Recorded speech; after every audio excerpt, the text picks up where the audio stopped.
Jesus never said, "I am God." You may have heard this statement from a Muslim friend, religious skeptic, or family member at dinner. Are they right? Well, kind of yes and kind of no. Let's take a few moments to unravel what Jesus really said about himself in the Bible. In John chapter 5, Jesus says, "My Father is always at work to this very day, and I too am working." After stating this, the Jewish leaders tried to kill him because in calling God his own Father, Jesus was making himself equal with God. He was claiming to be the unique Son of God. In the New Testament, Jesus uses the term "my Father" as a direct and unmistakable declaration of his sonship. In verse 23, he claims that the Son and the Father receive the same type of honor, stating, "So that all may honor the Son, just as they honor the Father." 3 verses later, he claims to possess life as the Father does. Just as the Father has life in himself, so also he gave to his Son the possession of life in himself.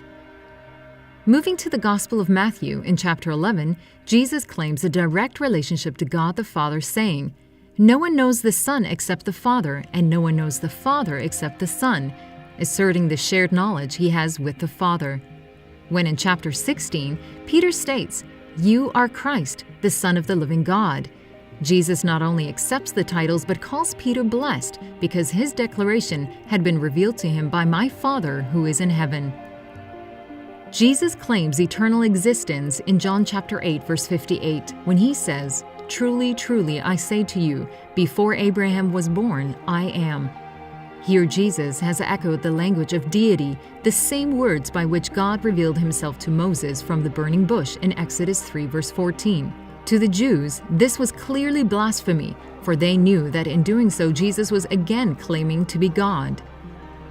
Later in John 10 verse 30 to 33, Jesus explicitly told the Jews, "I and the Father are one."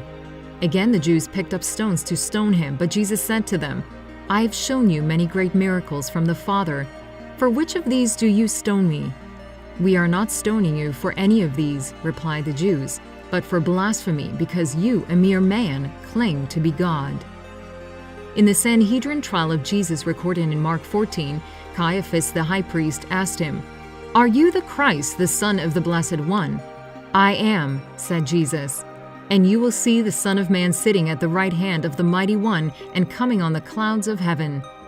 Those unfamiliar with the Old Testament writings might miss the importance of that statement, but Caiaphas and the council clearly knew that in saying he was the Son of Man, who would come on the clouds of heaven, Jesus was delivering a clear reference to the Son of Man in Daniel's prophecy in Daniel 7.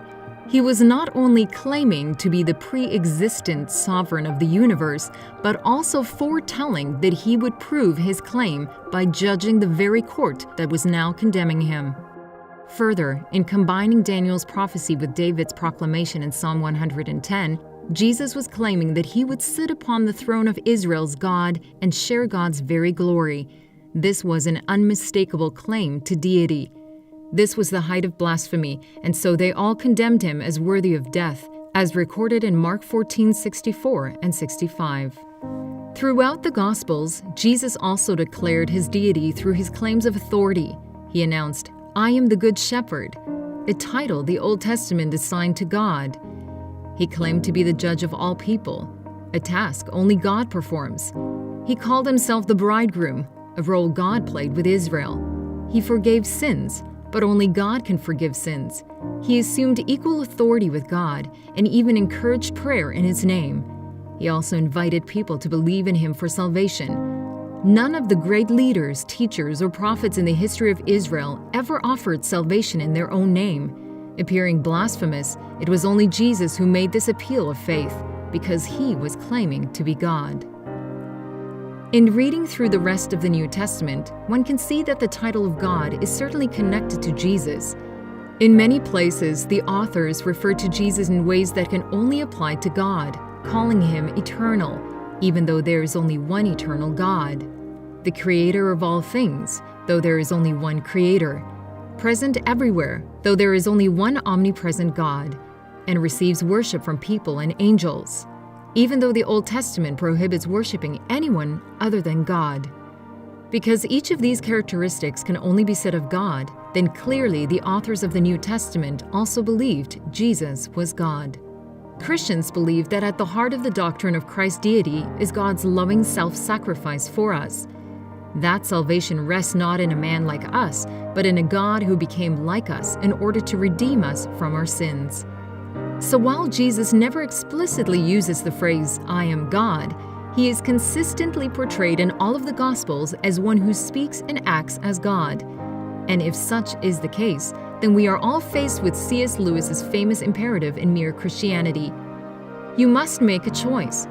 Either this man was and is the Son of God, or else a madman or something worse. After Jesus asked, "Who do people say that I am?" he asked an even more significant question, "But who do you say that I am?" The answer to this question each person must decide for themselves.